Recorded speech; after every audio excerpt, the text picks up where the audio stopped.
Okay, that should be a little better. So this is from Law Self-Defense Platinum member Steve. Writes, hello, Andrew. It's been almost 5 years since I took your level 1 and level 2 class. The level 1 is our advanced class. I would have taught it in person then. And when I teach a course in person on a Saturday, the advanced course, on a Sunday, I commonly teach an additional optional state-specific course as well. So he took both back in Ohio 5 years ago. I'm still thankful for all the content you're creating, even if you won't be live and in person for classes anymore. I do teach, so our upcoming Law Self-Defense Advanced course on April 15th is live. I teach it live over Zoom. So there's plenty of opportunity for Q&A with me in a live course. It's not pre-recorded, but obviously it's not in person. It's done over Zoom. Let's see. Like you, I am also a big proponent of pepper spray.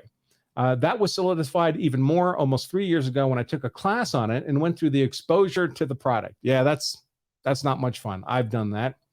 I tried to keep pushing through the pain while physically pulling one eyelid open so that I can continue the fight with my other hand. I gained insightful knowledge as to how I will react to it and how an attacker may potentially react to my defensive use of OC spray. Yeah, it's actually... If you can take it, folks, it's a good idea to take it's always a good idea to take a pepper spray course. Believe it or not, there's right and wrong ways to use pepper spray. But if you can take a course where you actually get exposed, where you get sprayed, so you know what your reaction is going to be, that can be very helpful and very educational. And not just for the scenario where a bad guy pepper sprays you. Because if you're deploying pepper spray, there's a good possibility that you get self-exposed to your own pepper spray, especially in a confined area or outside where it may be windy. So when you deploy that pepper spray, you may get sprayed too. So understanding how you react to it, how debilitating it is for you, because that varies a lot by person, can be very useful knowledge to have. You don't want to be surprised by the self-exposure. Just assume that's going to happen. My question is related to the Kyle Rittenhouse case and Kyle's defensive shooting of Joseph Rosenbaum. So Joseph Rosenbaum was the first person shot by Kyle Rittenhouse. He charged Rittenhouse in the parking lot and lunged for Rittenhouse's rifle, and Kyle shot him through the head, basically, and Rosenbaum would die a few moments later on the street. I know it's not the case at all, but if it had been factually known and undisputed that Rittenhouse had pepper spray on his person at the time that Rosenbaum attacked him, do you think that could have swayed the jury enough to convict Rittenhouse on at least the related first-degree reckless homicide charge, so the criminal charge for Rosenbaum? I certainly believe that Prosecutor Binger would have undoubtedly portrayed it as an unnecessary escalation of force by Rittenhouse when he had a less than lethal defensive tool at his disposal, which went unused. We can assume that Binger would have been even more theatrical with that information if it had been the case. Yes, I concur, he would have been. He likely would have argued that all Rittenhouse's shootings that night could have been avoided if he had just used the pepper spray he had in his possession at the time instead of going straight to his gun. I'm not advocating leaving the pepper spray at home going forward. I'm just wondering if you can think this would have been the case, where Rittenhouse may have faced more of an uphill defensive legal battle if he had simply been carrying pepper spray and it was presented as evidence, and he did not use it prior to using the firearm. So, folks, I'm a fan of pepper spray. I carry a gun every day for personal protection, as you all know. I also carry pepper spray. I prefer palm pepper spray. Somewhere here. Well, I don't know what I did with it. Somewhere. Oh, here it is. This is what the packaging looks like. Palm pepper spray. I like their product quite a bit. That's what I carry personally. I'm a fan of pepper spray because the gun is not always the answer to the problem. In fact, it's rarely the answer to the problem. When it is the answer, it's pretty much the only answer that will do, which is why I carry a gun for personal protection. But the FBI, Department of Justice crime statistics tell us we're 5 times more likely to be threatened with non-deadly force than with deadly force. And you can't generally go to the gun to defend yourself against a non-deadly force attack. That's what the pepper spray is for. It's a non-deadly means of self-defense.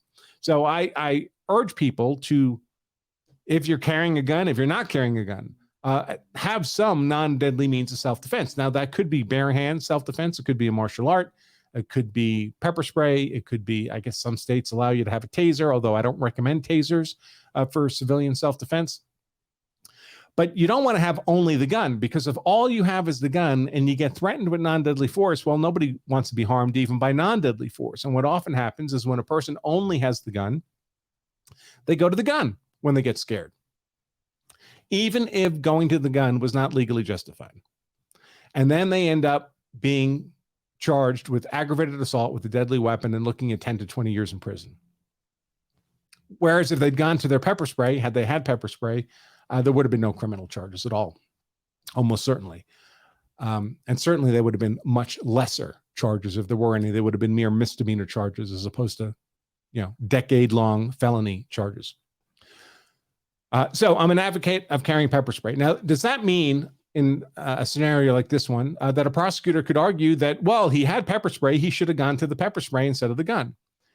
Yes, prosecutors can argue that. I mean, prosecutors can argue anything, folks. Anything that pops into their pretty little heads, they can say.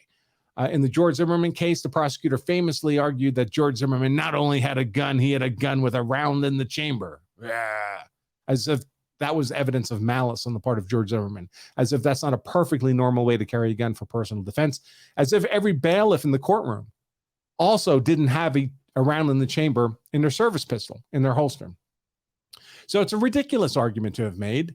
It didn't carry much weight, so it wasn't a big deal in the Zimmerman case, but prosecutors are allowed to make ridiculous arguments in an effort to sway the jury, in an effort to make you look bad. If someone asks, can this be used against me in court? The answer is always yes. It can always be used against you in court. Whatever it is, I don't care what X is. Can X be used against me in court? It can be used against you in court. If by used against me in court, what we mean is, can the prosecutor talk about this in an effort to make me look bad in front of the jury? Yep, he can. They can talk about anything. The real question is not whether or not they can talk about it, because they can. The real question is, how damaging is it likely to be, and how hard would it be for competent defense counsel to mitigate that damage? So in the case of the Zimmerman trial with the round in the chamber, that was so not damaging, so pathetic, that defense counsel didn't even bother addressing it in front of the jury. They just let it go. I think appropriately so. Some things can be damaging. Would this be damaging that you had OC spray? First, could Binger talk about it? Could a prosecutor talk about it? Yep, he can talk about it. Can they make that argument? You should have gone to the pepper spray instead of the gun. Yes. Now it's up to your defense attorney to mitigate that argument, the damage that argument can inflict. In this particular case, going to pepper spray is not the appropriate response if someone's fighting you for your rifle slung around your body. You have to fight for control of the rifle. Don't forget, the rifle is also a club, right? An impact weapon.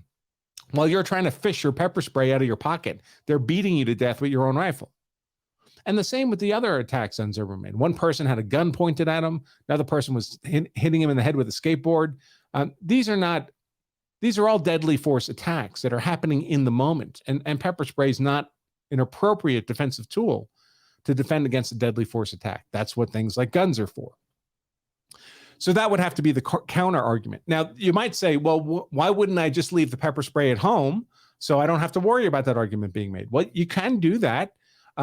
But then again, you're leaving yourself in a position where you have a tool, the gun, that can effectively deal with deadly force attacks on you, lawfully so, but you've left yourself unable to deal lawfully with the much more common prospect of being the victim of a non-deadly force attack. So what can I say? My personal practice is I carry the pepper spray along with my gun, so I have it as an option. If the circumstances and the time permits me to make use of a non-deadly force means of self-defense, and that's consistent with ensuring my safety, the safety of my family, then that's what I'll use. The lesser degree of force possible, because it lowers the damage I cause. It lowers the level of criminal charge I'm likely to face. It lowers the interest the authorities will have in prosecuting me. They're much less interested in misdemeanor type stuff than they are in felony type conduct. But if circumstances don't allow or are not appropriate for me to deploy pepper spray, then I'll go to the pistol as the law allows, consistent with ensuring the safety of myself and my family. And then if I have to face that argument at a trial about why I didn't go to the pepper spray first, I'm simply going to have to be prepared to articulate why I went to the gun as opposed to the pepper spray. So, Steve, I hope that answers your question. Let's see.